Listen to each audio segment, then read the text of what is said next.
time for part 2. Let's go.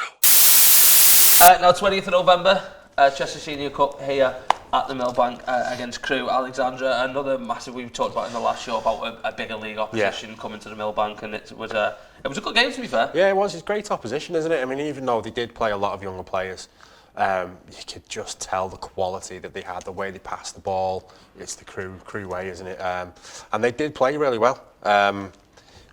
They took the lead, and then strangely, for the second time in a month, we scored directly from a corner. Yeah, and it was our left-footed wonder kid. Well, I wouldn't say wonder kid, we'll say wonder man. Wonder kid, yeah. I'm sure he'd like you to. He'd like that. I'm sure he'd be made up being called a wonder kid. Louis Corrigan on the left-hand side there, whipping the ball in and whipping it straight to the top corner. Yeah. I mean, I think you don't want to call it a brilliant goal because it's not really intentional, but I'm pretty sure that's where the aim. You know, you aim for there, and then hopefully someone's coming in on it and can get the head on it. But luckily for us, it went straight in. Yeah, you never know with Lou as well. Sometimes he'll cross a ball from 30 yards out, or sometimes he'll whack it in the top in instead and say, well, which one do you want me to do? And to be fair, after that equaliser, I thought we got into the game a lot more. I thought when they'd scored, they deservedly took the lead, and they were probably still the better team. But after we scored, we really got back into the game, and I actually fancied us for a bit to get something out of it. But unfortunately, they scored 2 pretty quick-fire goals, which just kind of put the game to bed, really. I think they stepped it up in the second half, didn't they, and showed why they are the high league opposition, and it was... again, if somebody had said to me, you're going to play a high league opposition, you're going to play the way that you played, and you're only going to get beat 3-1, I probably would have... I wouldn't have took it, but I would have said, fair enough. Yeah, I think we played pretty well. I think, you know, we didn't outclass us in any way. They were just better on the day, and that's all it was, but we still played pretty well. Yeah, well, as we said, Louis Corrigan's won the left foot. Should we have a look? Yeah, let's have a look.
It's been turned by the centre back.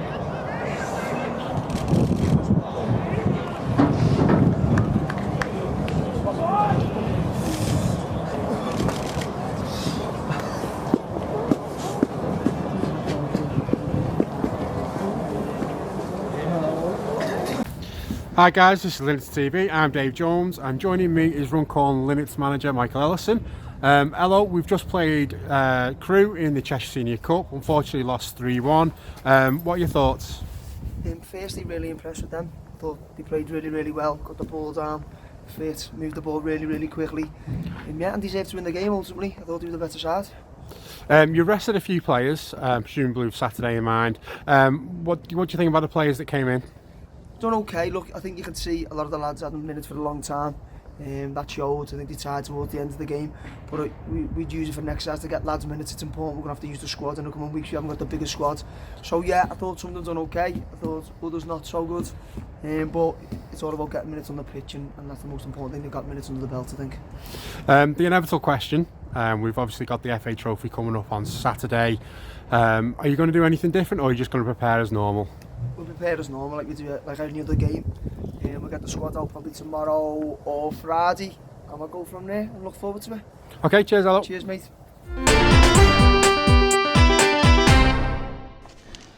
Yeah, so as we said, that was a Crew game and Louis Corrigan's left foot wonder goal from the corner. Mark, anything to add? Not really, no.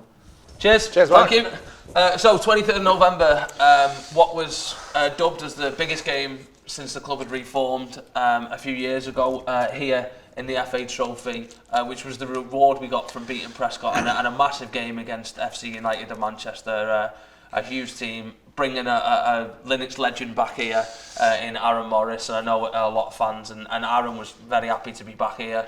I know a lot of people had a word with him, and you grabbed a quick I word got with him interviewed after him the after the game, and he was made up to be interviewed actually, and he was actually here after the game and chatted to all the fans. Actually, had a few drinks with him after the game. Really nice lad, as we know. But a lot of hard work went into this game. There was a lot of people here. Friday night there was a working party here. A lot of people volunteered. A lot of people who wouldn't normally volunteer volunteered to help out. And then everyone was here bright and early. I was here for my son's game at 11 o'clock. And there was people already here then, getting ready. We had extra bar staff down the bottom end. We had extra toilets. We had security. And there was a lot of hard work went in to organising this. And, first off, I just want to say I think we pulled it off. Yeah. I think it was a really enjoyable game for everyone. Our fans were happy. Obviously, they weren't happy with the result. I'm sure you already know. There's no point trying to make out like it's a surprise that we're not ruined anything here. But I think our fans were happy with the way things went, the way things were organised. And I know the FC United fans were happy as well. So off the pitch, it was a successful day. Yeah, and we said that... On the pitch.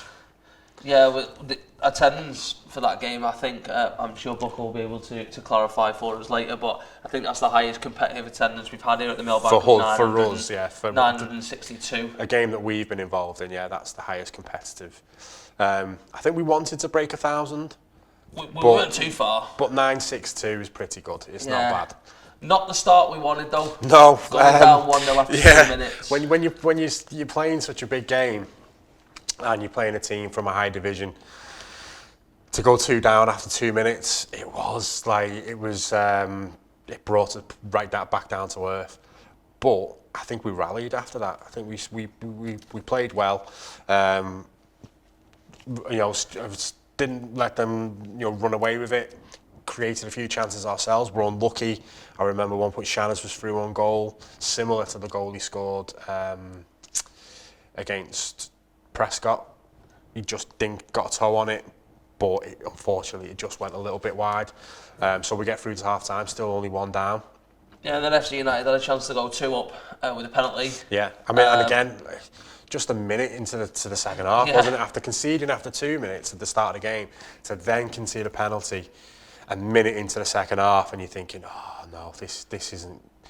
The luck's against us here, but Richie Mottram, our local cat Richie Mottram come up and saved the penalty to keep us in the game really at 1-0. I think we were on the up then as well. I think we were playing well after that, and I thought, fancy us to get a few chances to get something out of this game. But unfortunately, another goal from Tunde, I think his name was, who was excellent throughout the entire game, kind of settled any nerves that they might have had. And then I wouldn't say our heads dropped, but I think we were looking at it thinking, this isn't going to be our day now. And then they got another one, and a third, just before the end of the game. Yeah, and I said to my dad after the game, I think if somebody had have offered me 3-0 against such a team that were a league above us, they're on a fantastic run of form at the moment. They've got some fantastic players there, and I think 3-0. I think the scoreline flattered. Yeah, and I don't think that was a fair reflection of the game. I thought we were in the game enough. I think there was a little bit of a patting us on the head from them and saying, "Oh, well done, you got a nice little ground here," which I played a part in. You know, I interviewed their manager before the game, and that's exactly what he said to me. "Oh, you've got a lovely little ground here," which is nice to hear, but it gets a bit grating after a while after a 3-0 win. We did well, I thought. I think we made a good account of ourselves, and I'm still disappointed that we didn't get something out of it, because I think we had enough to get something out of it, but they took their chances, and I think they were just a better team overall, really. Yeah, well, let's have a look at that performance. Stadium, the home of Rook Linnets. Welcome to the pitch, Rook Linnets and FC United of Manchester. Today's match is in the Blue Base FA Trophy and it's been sponsored by Once a Linnet, always a Linnet, one of our most treasured and best fans. Thanks as ever for your continued support to all Linnets fans. Let's hope today's a cracker. I've seen these before. That's what we're after. We're after one of them. It'll be my absolute pleasure to give you today's teams. I'll start with our friends, our visitors from FC United of Manchester. Number 1 is Cameron Belford. Number 2, ladies and gentlemen, give a very warm welcome back to the Millbank to Aaron Morris. 3, Adam Dodd. 4, Luke Griffiths. 5, Chris Doyle. 6, Curtis Jones. 7, Michael Donahue. 8 is the FC United skipper, Mike Potts. 9, Tunde Owalabi. 10, Alex Curran. And 11, Regan Linney. Subs for FC United of Manchester, 12, Ashley Young. 13, Mason Walker. 14, Jack Lenahan. 15, Jordan Buckley, no relation. 16, Ben Kerr. And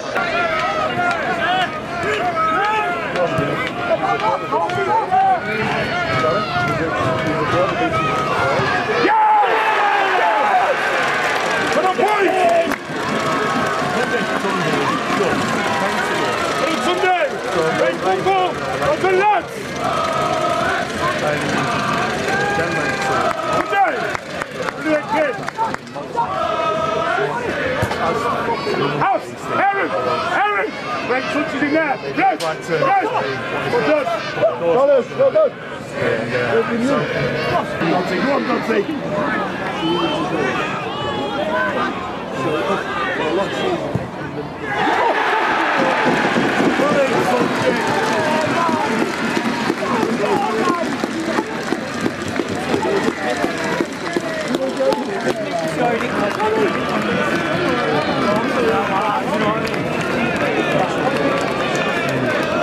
scorer for FC United Manchester, number 9, Sunday Owalabi. Brilliant, Doddsy, well played, man!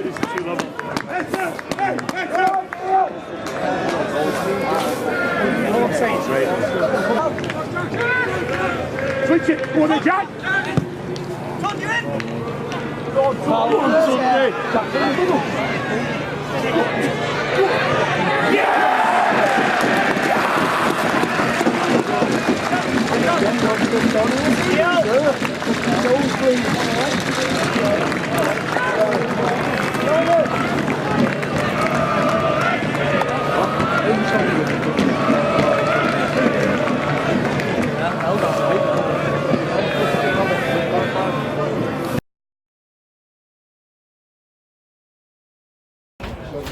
Hi guys, this is Linnets TV. I'm Dave Jones, and joining me is Michael Ellison, Runcorn Linnets manager.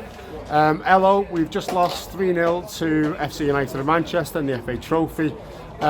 Was it just a case of the better team won today? Yeah, listen, you have to say that. We had a good side, we knew that before the game. The plan was to let them have possession and sign it on the break, and you know, you come out 2 minutes in and can see the goal. No, they were the better side. I have to say, I thought the goals we could see they were sloppy for all their really good play. I thought the goals were avoidable, shall we say. But I can't fault the lads for work rate and effort. But I just think they had that little bit of extra quality in the end, and it's hold. After conceding an early goal, I thought we settled down quite well and got into the game. What do you think? Yeah, we conceded early, then we got a foothold in the game. We had a couple of chances, I think, a little bit better in possession in the middle of the park. Shanley was on, there was spacing behind, we just couldn't pick that pass, to be honest. I don't want to be too critical. I think, you know, when you spend a lot of time without the ball, it's difficult when you do get it, just to breathe and relax and try and pick the right pass. But I thought we were poor in possession when we did get it. You know, as I said before, you spend a lot of time without the ball against sides like this, so when you do get it, you have to make it count, and we just didn't today. There was nearly 1,000 fans here today, so does that inspire you to take this club forward? Yeah, look, it's a fantastic occasion for the club. You know, to get so close to being the first round prop is great. Great revenue off the pitch, which is much needed, as we all know. Of course, we want to have days like this, but you know, you have to win games and you have to perform better than that if you want to progress in this competition. I just want to say on a personal note, Elo, thanks for getting us this far in the competition, mate. No worries, cheers, All right. Dave. Cheers. That was the FC United game. Now, before that game, you might have seen our Linnets TV preview ahead of that game. So let's head over to Bucko, who filmed that, and we'll have a little look at what you've got about FC United. Dreams do come true, Bucko. Dreams do come true. I'd just like to echo the thanks on everybody's behalf. I think the club were brilliant on the day. I think the way it was organised, the way it came off, exemplary, and it's done the club nothing but good. Record attendance for a competitive game, as you say, 962. We have had more on for the opening of the ground against Witten. But smashing crowd, mainly good humoured, and it was a great day all round. And our best FA Trophy run in our second season in the tournament, so that's all good. We talked about Richie, who played his 104th game for the Linnets, 8.5 years after his debut. And on the day, Louis Hayes made his debut, and he becomes player number 326. So we had a debutant and somebody playing 8.5 years after his debut. Brilliant. 126 players. That's a lot of players, Yeah, that's we have the heritage number now, which we announced at the start of the year. So every, you know, like the England cricket team have a unique number. Yeah. Well, all our players have got a unique number. So Louis or Lewis becomes 326. Louis or Lewis, we had that discussion in the pre-game show, didn't we? We do. We've got quite a few, haven't we? And it's on the 10 iron now. I tend to say Lou because it just gets you out the whole thing, but. We could do with finding out from all the Louis and Lewises what they prefer. Well, Louis Corrigan's never said anything about us, and I've referred to him as King Louis, I think, in the in the broadcast. Well, Mark, thanks for that one. Pleasure. Mark. Now, 26th of November, here against Brighouse. Again, an absolutely bone-chilling evening. Yeah, it's getting cold now, isn't it?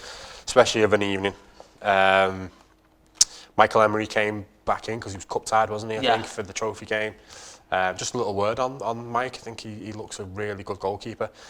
He'd been here. I'd noticed he'd been here helping Bailey, and we all wish Bailey well back at Tranmere as well. Warming up, and then obviously I don't know if he's decided to sign on or not, but he looks a really good goalkeeper. Really happy for him to be joining the team, to be honest. So he started. Louis Corrigan came back in at left back. And Lewis McKinney from Oldham came into the team as well, and another new signing in Liam Caddick, and it was a bit of a bizarre game, wasn't it? Well, it was, yeah. So we got a penalty, and I think it was their goalkeeper taking down Shanners, I think. Now I'm not a referee. But I thought the rules had changed this season, double jeopardy rules only. Jeopardy, so if you make a legitimate attempt to get the ball and it's a penalty, even though you've denied a goal scoring opportunity, it's just a yellow card. In this instance, the referee sent their goalkeeper off. I'm not sure that was the correct decision, but that's the decision he made, and he had to go. Maybe someone can clear that up for us, one of our fans, or Yeah, like Dean, if you're watching. Any referees out there? Well, Bobby Madley was at one of our games, wasn't he? Maybe if so you're watching, Bobby, let us know whether you think that was a red card or not. But so he was gone. He was gone.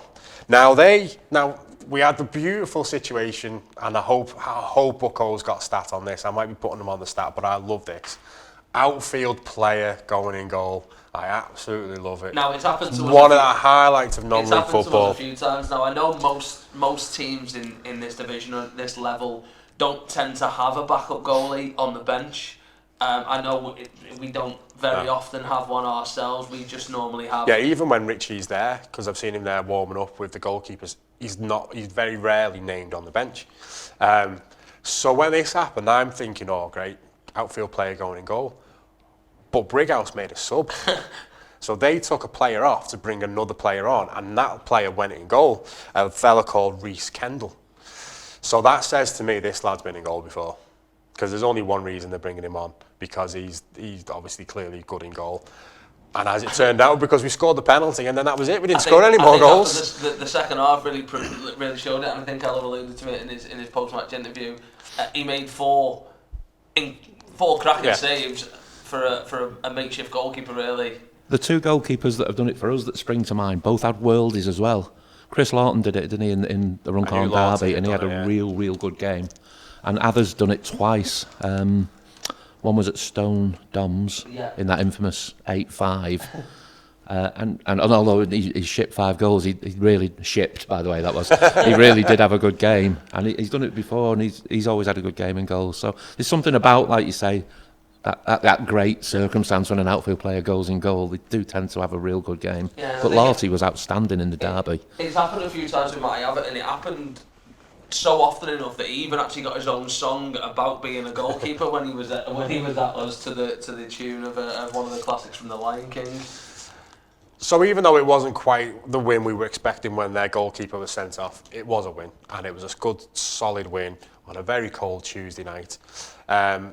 So why don't we have a look at the sending off and the bizarre situation of an outfield player going in goal?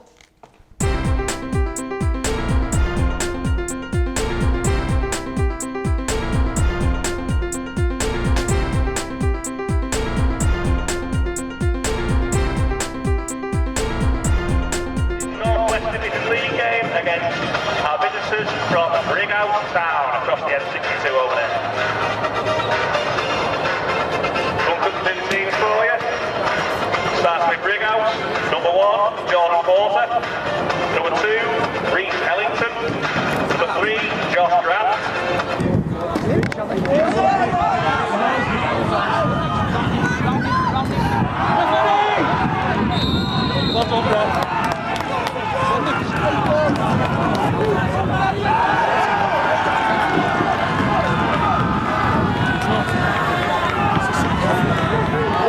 He's trying to go for the ball. You can't do that. You can't do that. Do that. Ref, that's fucking against rules, that.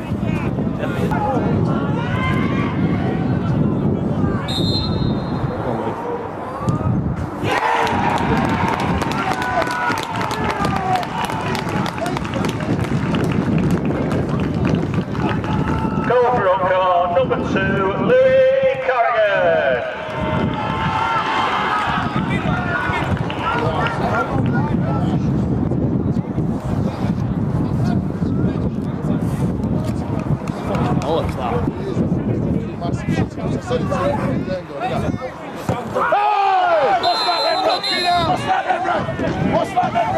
What's that then, Red?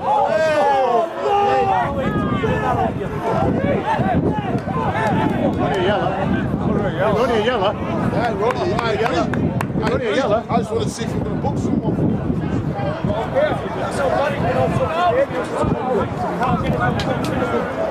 Right, that's what I'm saying is... Ref, it's not even a red card challenge. No, he's just fucking evened it up, man. He had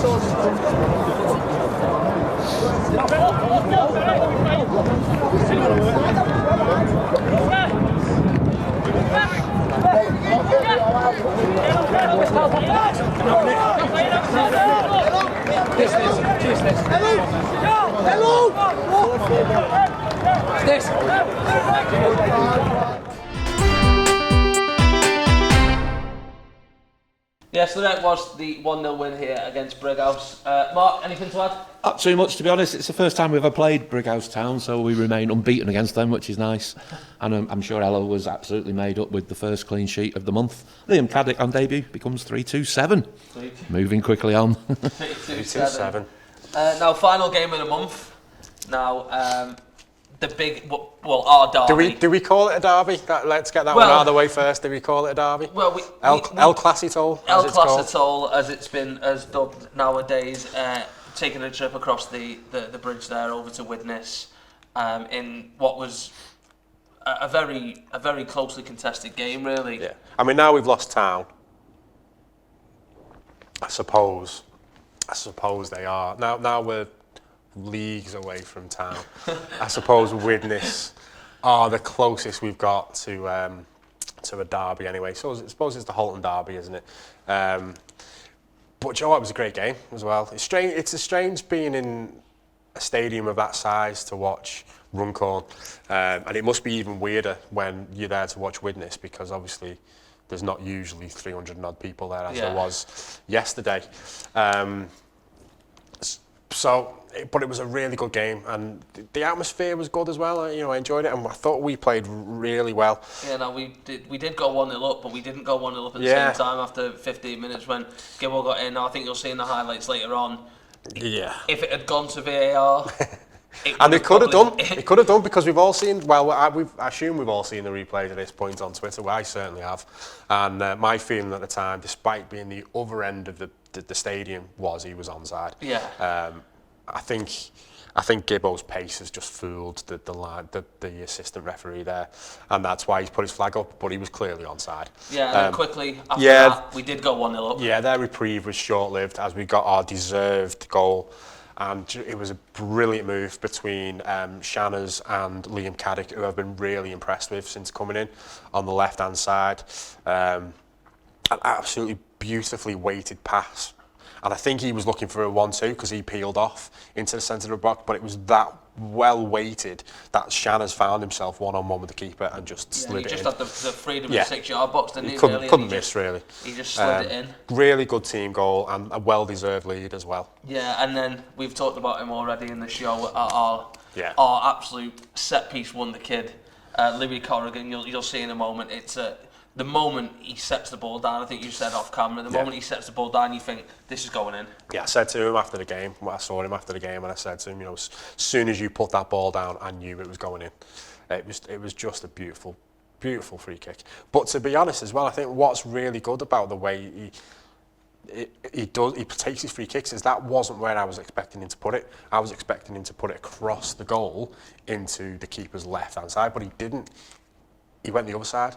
And I think because he is so good at them and he can put it either side, the goalkeeper doesn't know where he's going to go. And that's such a tough technique to go goalkeeper side on a free kick. Yeah. You don't see it happen very often. And it's a cracking free kick, as we'll see in a moment. And then 2-0, we pretty much cruising. Yeah. Widnes got a consolation. He did, yeah. And I think Elo says in his post-match interview, I think that was their first shot on target. And it was a good goal, to be fair to them. And after that, they were in our box a little bit, and it was a little bit, we don't want to give this away. But in the end, I thought we were quite comfortable. Yeah, and the pitch played that interest. It's the first time we played on this pitch. Well, at one point, there was a bit of a... I don't know if it was to do with the pitch, but Mike Emery found himself under a ball. He came out to claim it, and it went straight over his head. Conor McCarthy struggled to keep his feet. I don't know whether he had the wrong studs on or something. But I've played on that pitch personally myself, and it is a hard pitch to play on. And I would, not to sound this pervy or anything, but I wouldn't mind seeing the state of the players' legs after the game, because it cuts you fine. To be honest, in my head I've got the fact that we haven't had great results on artificial surfaces, but I might try and pick that up and let you to see what the record is on. Yeah. Well, Stockport always have an artificial surface and that surface. There's a few. I might try and pick that up. Yeah. It is a difficult surface to play on, I think. And if you're used to it, like the Widnes players are, it does give you an advantage. And I think that was, I don't want to sound bitter, but I think that was one of the reasons they got promoted, because of that pitch. Yeah. They don't get games called off, but it's a hard pitch to play on, and because you don't always know the bounce or the roll of the ball. It's not grass, so it doesn't bounce or roll like it does on grass. And they have a distinct advantage because they're used to playing on it. Yeah. But as you said, we come out 2-1 winners. It's a second win on the bounce, which is what some of the Elo's been really happy with. Well, yeah, Elo was absolutely delighted. I mean, when in the post-match interview, I'm sure you've all seen it, you can see how happy he is. And off camera, I think he hugged me 3 times. So that's how happy he was. So if you want to see why he was so happy, watch the highlights now.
Hi guys, it's Linnets TV. I'm Dave Jones, and with me as always is Elo. Elo, great game there, great result, 2-1. What are your thoughts? Dave, I thought we were excellent. First away win of the season, I think that is. So what a place to come and do it. We knew it'd be tough. It's always tough to come here, and they've sort of been our bogey side over the past couple of seasons. Winning a derby, we knew it'd be. But I thought we were excellent from start to finish. I think we controlled the game in the first half. A little bit unlucky not to go in more than 1 up. We knew they'd come out second half and have a goal, and we thought if we would stand that, we'd get more chances, and then got the second. And I have to say, I think in the 90 minutes, I think their only shot at target was the goal. So I thought we were excellent, well worth the win. We were excellent pretty much across the entirety of the pitch. Anyone you want to pick out for special praise or any area? I thought Jack Hennigan was outstanding. I thought not only we know what he can do, he can head and kick it. He's great in the tackle, really natural defender. But I thought his possession and the quality on the ball today was excellent. I thought he was tremendous. But it's hard to single anybody out. I thought from back to front we were excellent.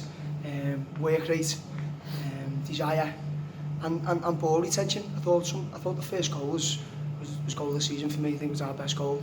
We played it out from the back into midfield out wide. Love a little 1-2 on the edge of the box, and Shanley finished it. That's two wins in a row now. Do you think that's the real start to our season now? I said after the FC United game before the Big House game, our season starts here. We got off to a great start and 1-0 win against a tough side. And the only disappointing thing about today was not to get a clean sheet. I thought we deserved it, but that's a minor thing. I don't think we can do anything with the goal. I thought he took it really well, the lads. But yeah, hopefully we've turned the corner. I know we said that before, but back-to-back wins, especially here, our first away win of the season. So hopefully onwards and upwards. Okay, cheers, Elo. Cheers, mate.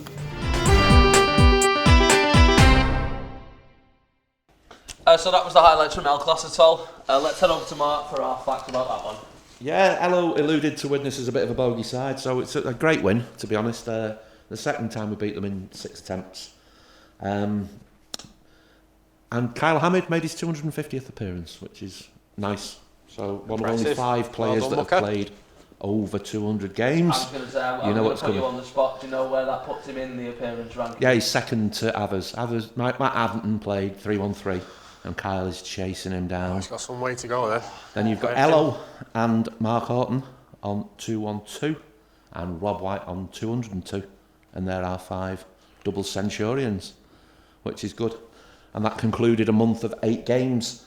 October 2016 was a busy month. We played 9, but our busiest month ever was April 2009 when we played 11 games in the month, and we actually played 20 odd games in 63 days. So we were playing one every 3 days over a period of 2 months, which is pretty heavy, to be honest. But it's a pretty heavy workload. Always nice to win. And I think it's a derby, so I'm going to say it's always nice to win in the derby.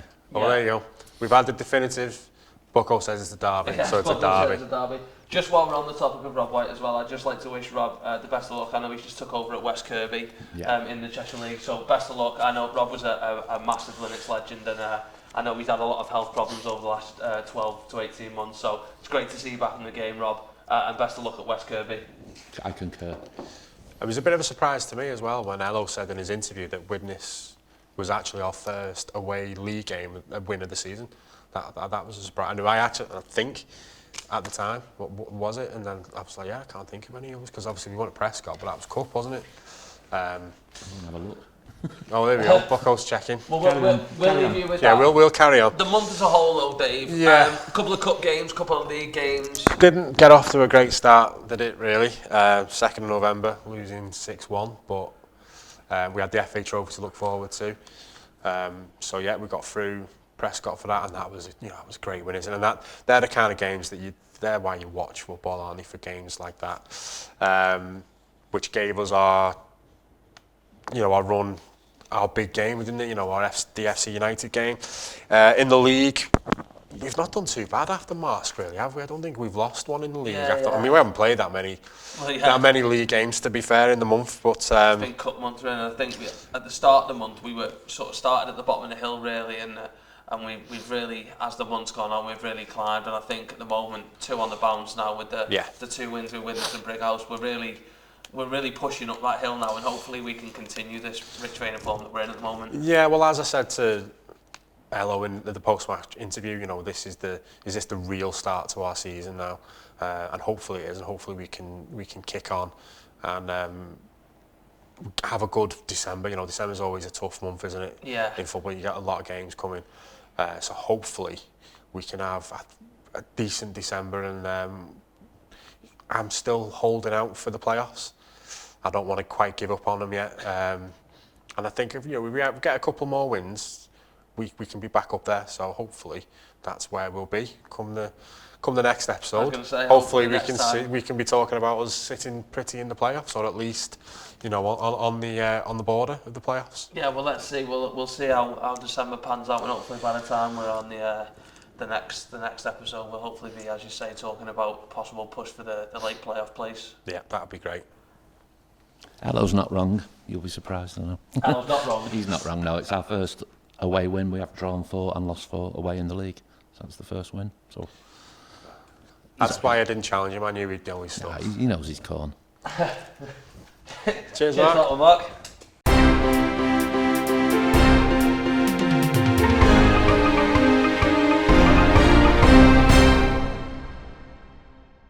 Hi guys, joining me now is our little friend here, Chezi Bear.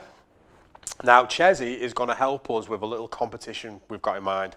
We're going to call this competition, Where's Chezi? So what we're going to do is we're going to go out around in this beautiful town we call home, and we are going to take pictures of him near famous landmarks in Runcorn. We'll take one picture close up and then one further back. We'll post the picture closer up, and you guys need to guess where he is. What we'll do in the next episode, we'll take all the people who guess right, we'll put them in a hat, a bucket or something. We haven't quite decided that, but we'll work it out like we normally do. And then we'll pick a winner. Now, we're not just doing this for fun. There's an actual prize this time. We're investing money into this program now. So the prize is going to be the 3 Ps. So the 3 Ps, you ask? Program, pie, and a pint. What more could you ask for? And what better combo for a football match than a programme, a pie and a pint? So, We'll put the picture, probably appear next to me if we can do some magic. If not, it'll be on the Twitter feed. Get your answers in, get your guesses in, and we'll pick a winner in the next episode. Thanks, guys. Right, guys, earlier on I mentioned all the volunteers it took to put on a great game against FC United of Manchester. But volunteering doesn't just end there. We have people who obviously do the Twitter account while people aren't in work. You know, it's 24, not quite 24/7 thing, but you get what I mean. And that includes this show. So what we're going to do now is my beautiful co-host here is going to show you all the volunteers that we have to make this show happen, and as well all the equipment we have to make this show happen. It's not just us idiots with a couple of cameras. There's some serious tech on the go here. Do you want to show them, Sam? Hopefully, by the magic of technology, if I just press this button here and we go up, we'll be able to start. Now, obviously, as we all know, Dave Jones is my lovely co-host on the show, and we are here in the clubhouse at the Millbank Linnets Stadium. Now, as Dave alluded to, we do have quite a lot of equipment. Now you can just see we've got the screen there. Now, this guy here is a great man. His name's Martin, and he is our sound man. He's the owner of all of this BBC standard kit that we have and here. He is a sound man. He is a sound man. And then this gentleman here is our resident cameraman and editor, Dave Broom. Now, I've worked with Dave quite a lot in the past. Director as well. Yeah, director and general just magician. He's the one who makes the show look fantastic. So as you see, we've got all this equipment. We've got lights. Sometimes I feel like I'm in Hollywood. And we come right round, and obviously we have our lovely statistician, Mark Buckley, over there. Just to prove to you that Bucko is here, and we're not just talking to a wall. Yeah, and it goes right round, and then it pans right back down to me. We have our advertising board, and we have Dave again. So as I say, there is quite a lot of stuff that goes on to get this show ready. So we hope that you do all enjoy it. Thanks for joining us on another episode of In a Town Where I Was Born, where we had a fun-filled month for the Linnets with some cracking results. As you can see, we have a lot of fun making this show, and I hope you have as much fun watching it at home. He's Dave Jones. He's Sam Phillips. I'm Mark Buckley. Don't forget to join us on Facebook, Twitter and YouTube. Like our things, put some comments on, subscribe, make us happy. See you next time. Goodbye.